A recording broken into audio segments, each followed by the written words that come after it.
దివంగత CM YS Rajasekhara Reddy సోదరుడు YS Vivekananda Reddy హత్యోదంతంపై ఇప్పుడు కీలక చర్చ నడుస్తోంది.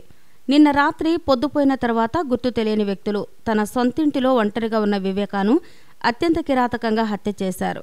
గొడ్డలితో నరికి వివేకాను బెడ్రూంలోనే చంపేసిన దుండగులు దానిని సహజమరణంగా చిత్రీకరించేందుకు డెడ్ బాడీని బాత్రూంలోకి తీసుకెళ్లారు.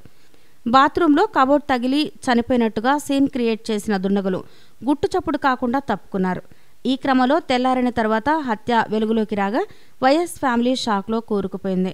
అయితే సరిగ్గా ఎన్నికలకు ముందు జరిగిన వివేక హత్యను రాజకీయం చేసేందుకు పక్కాగానే యత్నాలు జరుగుతున్నట్లుగా తెలుస్తోంది. తన చిన్నాన్నను దుండగులు అత్యంత కిరాతకంగా హత్య చేశారని, నిందితులు ఎవరు అన్న విషయాన్ని తేల్చేందుకు సీబీఐతో విచారణ జరిపించాలని వైసీపీ అధినేత వైఎస్ జగన్మోహన్ రెడ్డి డిమాండ్ చేశారు. అయితే దీనిపై జగన్ డిమాండ్కు ముందే అధికార టీడీపీ కొత్త వాదనను వినిపించడం మొదలుపెట్టింది. వివేక హత్యను రాజకీయం చేయాలి అనుకుంటున్నారంటూ ఉల్టా వైఎస్ ఫ్యామిలీపైనే నిందలేసిన టీడీపీ నేతలు, మంత్రులు, చివరకు సీఎం నారా చంద్రబాబు నాయుడు తమదైన శైలి వాదనను వినిపించారు. ఈ క్రమంలో వివేక రాసినట్టుగా చెప్తున్న లేఖ చుట్టూ కొత్త చర్చ నడుస్తోంది. అసలు తనపై గొడ్డలితో కిరాతకంగా దాడి జరిగితే స్వయంగా వివేకానే ఎలా లేఖ రాశారు అన్నది ఇప్పుడు అసలు సిసలు ప్రశ్నగా వినిపిస్తోంది.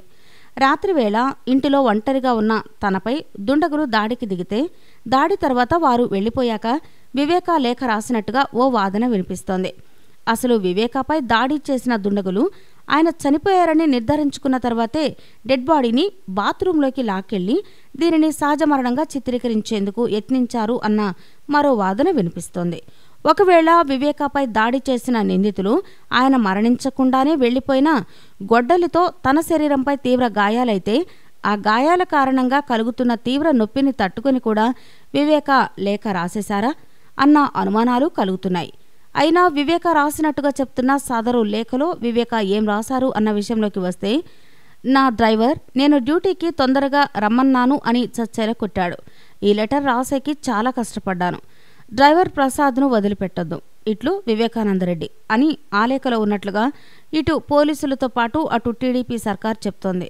మరి ఈ వాదన కరెక్టా, లేదంటే కేసును తప్పుదోవ పట్టించి హత్యను వైసీపీపైనే నెట్టేసేందుకు జరుగుతున్న కుట్ర అన్నది తేలాల్సి ఉంది. ఈ వీడియో కనుక మీకు నచ్చినట్లయితే లైక్ చేయండి, షేర్ చేయండి. ఇలాంటి లేటెస్ట్ వీడియోస్ కోసం మా ఛానల్ని సబ్స్క్రైబ్ చేసుకోండి.